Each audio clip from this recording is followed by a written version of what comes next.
Hi welcome to the Ganesh stories. ಇವತ್ತಿನ review match ಬಂದ್ಬಿಟ್ಟು L S C versus R C B. L S C ಅವರು home ಗ್ರೌಂಡಲ್ಲಿ advantage ತೊಗೊಂಡು ಮ್ಯಾಚ್ನ ಗೆದ್ದರು ಗುರು. ಒಟ್ಟಿನಲ್ಲಿ ಎಲ್ ಎಸ್ ಸಿ ಅವರು ಇಲ್ಲಿ ಟಾಸ್ ಗೆದ್ದುಬಿಟ್ಟು ಬ್ಯಾಟಿಂಗ್ ಆಯ್ಕೆ ಮಾಡಿಕೊಂಡ್ರು. ಇಲ್ಲಿ ಮೇನು ಇಲ್ಲಿ ಮಿಚೆಸ್ಟರ್ ಒಂದೊಳ್ಳೆ ಪಾರ್ಟ್ನರ್ಶಿಪ್ನ ಎಲ್ಲರ ಜೊತೆ ಬಿಲ್ಡ್ ಮಾಡ್ಕೊಂಡು ಹೋದರು. ಒಟ್ಟಿನಲ್ಲಿ ಮೇನು ಬೆಂಗಳೂರು ಲಕ್ನೋ ಅಂದಾಗ ಮಧ್ಯದಲ್ಲಿ ಮ್ಯಾಚು ಸಿಕ್ಕಾಪಟ್ಟೆ ಡ್ರಾಪ್ಔಟ್ ಆಯ್ತಿತ್ತು. ಯಾಕೆಂದರೆ ಮಳೆ ಅವಘಡದಿಂದ ಮ್ಯಾಚ್ 5 ಓವರ್ ಆಗೋದು, 5 ಓವರ್ ನಿಂತ್ಕೊಳ್ಳೋದು, 5 ಓವರ್ ಆಗೋದು, ನಿಂತ್ಕೊಳ್ಳೋದು. ಅದರಿಂದನೇ ಆರ್ ಸಿ ಬಿಗೆ ಸಿಕ್ಕಾಪಟ್ಟೆ ಕಷ್ಟ ಆಯಿತು ಅಂತ ನನಗೆ ಅನ್ನಿಸ್ತು. ಯಾಕೆಂದರೆ ಲಕ್ನೋ ಅವರು ಸಿಕ್ಕಾಪಟ್ಟೆ ಅಡ್ವಾಂಟೇಜ್ನ ತೊಗೊಂಡ್ರು ಗುರು. ಯಾಕೆಂದರೆ ಮ್ಯಾಚ್ ಒಂದೇ ಸತಿ ನಡೆದ್ರೆ ಆರ್ ಸಿ ಬಿಗೆ ಸಿಕ್ಕಾಪಟ್ಟೆ ಅಡ್ವಾಂಟೇಜ್ ಇರ್ತಿತ್ತು. ಇದರಿಂದನೇ ಮ್ಯಾಚ್ಗೆ ಸಿಕ್ಕಾಪಟ್ಟೆ ಬೌಲಿಂಗ್ ಅಡ್ವಾಂಟೇಜ್ನ ಲಕ್ನೋ ಅವರು ತೊಗೊಂಡ್ರು ಅಂತ ನನಗೇನು ಅನ್ನಿಸ್ತು ಗುರು. ಒಟ್ಟಿನಲ್ಲಿ ಲಕ್ನೋ ಸ್ಕೋರ್ ವಿಚಾರದಲ್ಲಿ ನೋಡೋದಾದರೆ ಇಲ್ಲಿ ಮಿಚೆಲ್ ಮಾರ್ಕರ್ ಇಲ್ಲಿ 56 ಬಾಲ್ಗೆ 111 ರನ್ ಹೊಡೆದ್ರೆ, ಇಲ್ಲಿ ನಿಕೋಲಸ್ ಪೂರನ್ ಒಂದೊಳ್ಳೆ ಪಾರ್ಟ್ನರ್ಶಿಪ್ನ ರಿಷಬ್ ಪಂತ್ ಮತ್ತು ನಿಕೋಲಸ್ ಪೂರನ್ ಒಂದೊಳ್ಳೆ ಪಾರ್ಟ್ನರ್ಶಿಪ್ನ ಬಿಲ್ಡ್ ಮಾಡಿಕೊಂಡು ಹೋದ್ರು. ಮೇನು ಮಾರ್ಕ್ ಸ್ಟೋನಿಸ್ ಇಲ್ಲಿ ಒಂದೊಳ್ಳೆ ಬಂದವ್ರ ಜೊತೆ ಎಲ್ಲ ಒಂದೊಳ್ಳೆ ರನ್ಗಳನ್ನ ಬೀಟ್ ಮಾಡ್ಕೊಂಡು ಹೋದ್ರು. ಇವರು 12 ರನ್ ಹಾಫ್ ಸೆಂಚುರಿನ ಹೊಡಿತಾರೆ ಅಂತ ನಾನಂತೂ ಅಂದ್ಕೊಂಡಿರಲಿಲ್ಲ. ಒಟ್ಟಿನಲ್ಲಿ ಚೆಚ್ಚಿಗೆ ಕೆಡಿದ್ರು ಅನ್ಬೋದು ಆರ್ ಸಿ ಬಿ ಬೌಲಿಂಗು ಅನ್ನೋದಕ್ಕಿಂತ. ಇಲ್ಲಿ ಪವರ್ ಪ್ಲೇಯಲ್ಲಿ ಏನು ವಿಕೆಟೇ ತೆಗಿಲಿಲ್ಲ ಗುರು ಆರ್ ಸಿ ಬಿ ಅವರು. ಒಟ್ಟಲ್ಲಿ ಪವರ್ ಪ್ಲೇಲಾಗಲಿ ಮಿಡಲ್ ಓವರ್ಗಳಾಗಲಿ ಲಕ್ನೋ ಬ್ಯಾಟಿಂಗ್ ಅವರು ತುಂಬ ಚೆನ್ನಾಗಿ ಬ್ಯಾಟಿಂಗ್ನ ಮಾಡಿದ್ರು. ಇಲ್ಲಿ ಮೇನು ಮಾರ್ಕರಮ್ ಅವ್ರಿಗೆ ಕ್ರೆಡಿಟ್ ಕೊಡಬೇಕು ಗುರು. ಒಟ್ಟಿನಲ್ಲಿ ನಿಕೋಲಸ್ ಪೂರನ್, ರಿಷಬ್ ಪಂತ್ ಲಾಸ್ಟ್ವರೆಗೂ ತೊಗೊಂಡವನ ಮ್ಯಾಚ್ನ ತೊಗೊಂಡೋದು. ಮಾರ್ಕಮ್ಮು ಅಷ್ಟೇ. ಇಲ್ಲಿ ಮೇನು ಇವರಿಬ್ಬರು ರನ್ನಿಂದನೇ ಪಾರ್ಟ್ನರ್ಶಿಪ್ಪಿಂದನೇ ನೆಕ್ಸ್ಟ್ ಲೆವೆಲ್ ಆಟ ಹೋಗಿದ್ದು. ನಿಕೋಲಸ್ ಪೂರನ್ ಮತ್ತು ಮಿಚೆಲ್ ಮಾರ್ಕೋ ಇವರಿಬ್ಬರು ಆಟದಿಂದನೇ ಮ್ಯಾಚ್ ಸಿಕ್ಕಾಪಟ್ಟೆ ಕ್ಲೋಸ್ಗೆ ಹೋಗಿ ಆರ್ ಸಿ ಬಿ ಅವರು ಗೆಲ್ಲಕ್ಕಾಗಲಿಲ್ಲ. ಮಧ್ಯದಲ್ಲಿ ಮಳೆ ಮಂದಿ ಸಿಕ್ಕಾಪಟ್ಟೆ ಲಕ್ನೋಗೆ ಅಡ್ವಾಂಟೇಜ್ ಆಯಿತು ಅಂತ ನನಗೇನು ಅನ್ನಿಸ್ತು ಗುರು. ಒಟ್ಟಿನಲ್ಲಿ ಮೇನು ಇಲ್ಲಿ ಆರ್ ಸಿ ಬಿ ಬೌಲಿಂಗ್ ಕಡೆನೂ ಭುವನೇಶ್ವರ್ ಕುಮಾರು ಏನು ವಿಕೆಟ್ ರನ್ ಸಿಕ್ಕಾಪಟ್ಟೆ ಎಕ್ಸ್ಪೆನ್ಸಿವ್ ಆದ.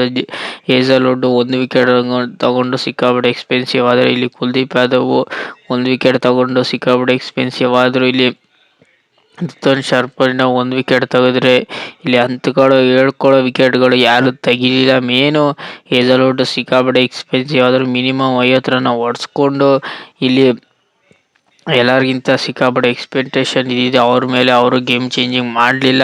ಒಟ್ಟಲ್ಲಿ ಆರ್ ಸಿ ಬಿ ಓವರಿಂಗು ತೀರಾ ವರ್ಸ್ಟಾಗಿ ಮಾಡಿದ್ರು ಗುರು. ಒಟ್ಟಿನಲ್ಲಿ main R C B bowling ಏನೋದಕ್ಕಿಂತ ಇಲ್ಲಿ ಮಳೆ ಬಂದು ಸಿಕ್ಕಾಪಟ್ಟೆ ಅಡ್ವಾಂಟೇಜ್ ತೊಗೊಂಡಿದೆ. ಇಲ್ಲಿ ಲಕ್ನೋವು ಕೊನೆಗೆ ಇಲ್ಲಿ ಮಿನಿಮಮ್ 19 ರನ್ 19 ಓವರ್ನೇ ಆಡಿಸಿದ್ರು. ನಾನೇನೋ ಒಂದು 15 ಓವರ್ ಆಡಿಸ್ತಾರೆ ಅಂದ್ಕೊಂಡಿದ್ದೆ. 19 ಓವರ್ ಆಡಿಸಿ ಇಲ್ಲಿ ಮ್ಯಾಚ್ನ 209 ರನ್ ತಗೊಂಡು ಸ್ಕೋರ್ ಕೊಟ್ಟರು ಗುರು. ಒಟ್ಟಿನಲ್ಲಿ ಒಂದು 5-6 ವಿಕೆಟ್ ಕಳ್ಕೊಂಡು 219ನ ಸ್ಕೋರ್ಗೆ ಟಾರ್ಗೆಟ್ ಮಾಡೋಕ್ಕೆ ಕೊಟ್ಟರು ಆರ್ ಸಿ ಬಿ ಅವ್ರಿಗೆ. ಏನು ಆ 219ನ ಚೇಸ್ ಮಾಡೋದಕ್ಕೆ ಬಂದ ಆರ್ ಸಿ ಬಿ ಅವರು ಇಲ್ಲಿ ವಿರಾಟ್ ಕೊಹ್ಲಿ ಅಂತ ಏನು ಸ್ಟಾರ್ಟ್ ಸಿಗಲಿಲ್ಲ. ಇಲ್ಲಿ ದೇವದತ್ ಪಡಿಕ್ಕಲ್ ಅಂತ ಹೇಳ್ಕೊಳ್ಳೋ ಸ್ಟಾರ್ಟ್ ಸಿಗಲಿಲ್ಲ.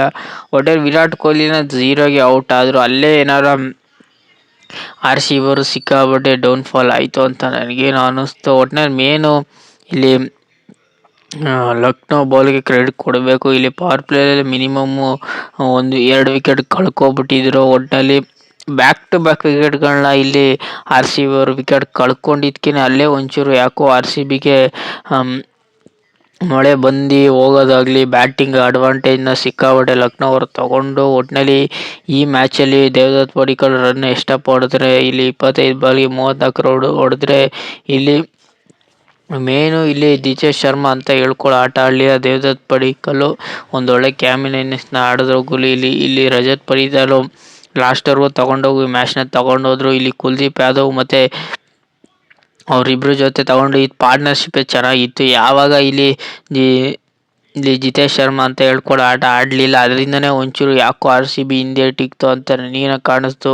ದಿನೇಶ್ ಶರ್ಮಾ ಆಗಲಿ ದೇವದತ್ ಪಡಿಕ್ಕಲ್ ಆಗಲಿ ಆರ್ ಸಿ ಬಿಗೆ ಓಪನಿಂಗ್ಗೆ ಸಿಕ್ಕಾಪಟ್ಟೆ ಕಷ್ಟ ಆಯಿತು ಗುರು.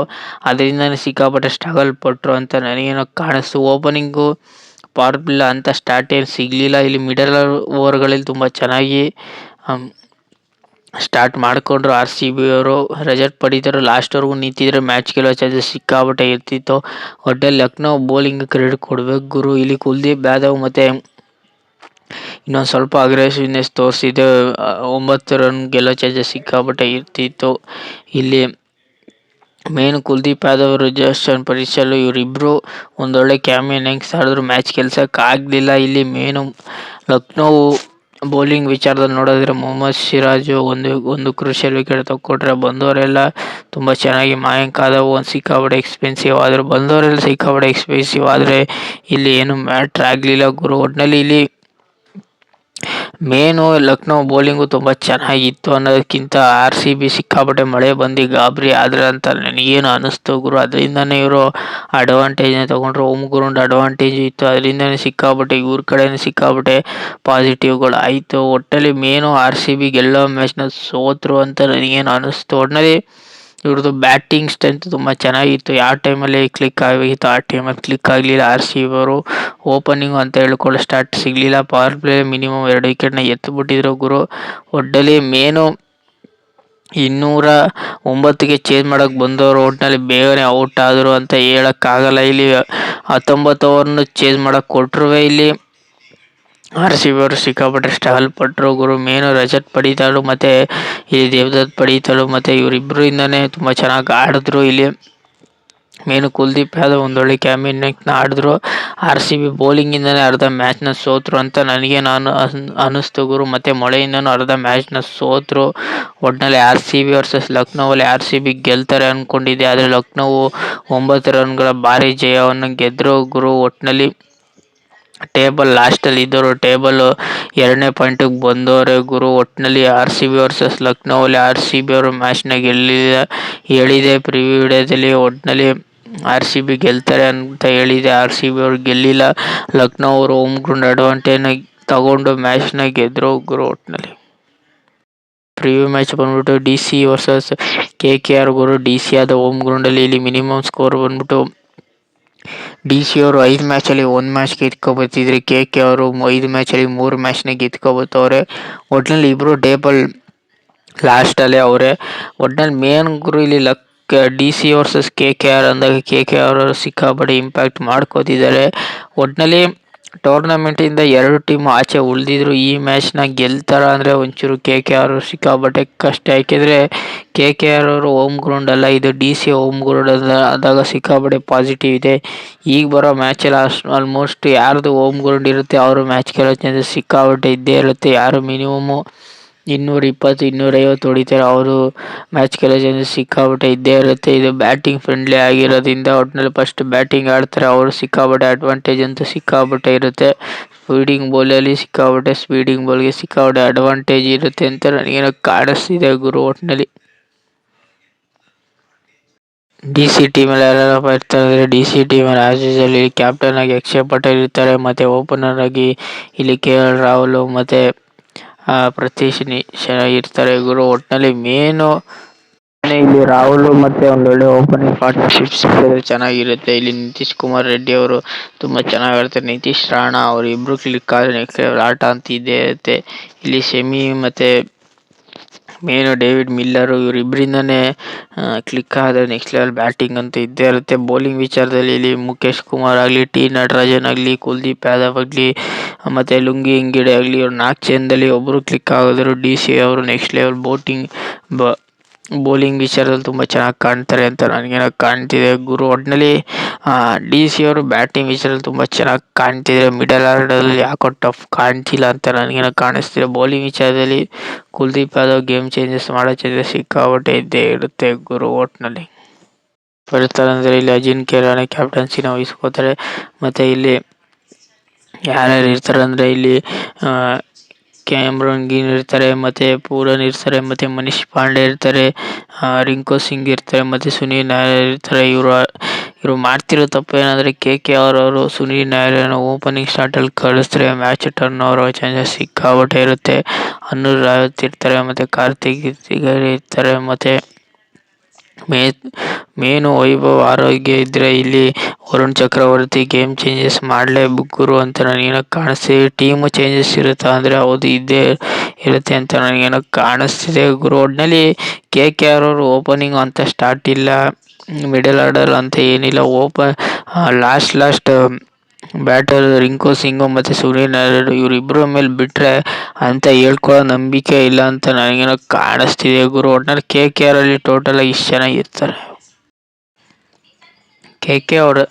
KKR versus DC day start ನೋಡಿದ್ರೆ 35 ಮ್ಯಾಚಲ್ಲಿ ಇವರು ಬರೀ ಎಷ್ಟು ಮ್ಯಾಚ್ ಅಪ್ಪ ಗೆದ್ದವ್ರೆ ಅಂದರೆ ಇಲ್ಲೇ ಗೊತ್ತಾಗ್ತಿದೆ ನಿಮಗೆ. 15 ಮ್ಯಾಚ್ನ DC ಅವ್ರು ಗೆದ್ದಿದ್ರೆ 19 ಮ್ಯಾಚ್ನ ಅವ್ರು ಗೆದ್ದವ್ರೆ. ಒಂದು ನೋ ರಿಸಲ್ಟ್ ಆಗಿದೆ. 228 ಹೊಡೆದಿದ್ದಾರೆ DC ಅವರು, 272 ಹೊಡೆದವ್ರೆ KKR ಅವರು. ಲೋ ಸ್ಕೋರ್ ವಿಚಾರದಲ್ಲಿ 100 ಹೊಡೆದಿದ್ದಾರೆ DC ಅವರು, KKR ಅವರು ಕೂಡ 100 ಹೊಡೆದವ್ರೆ.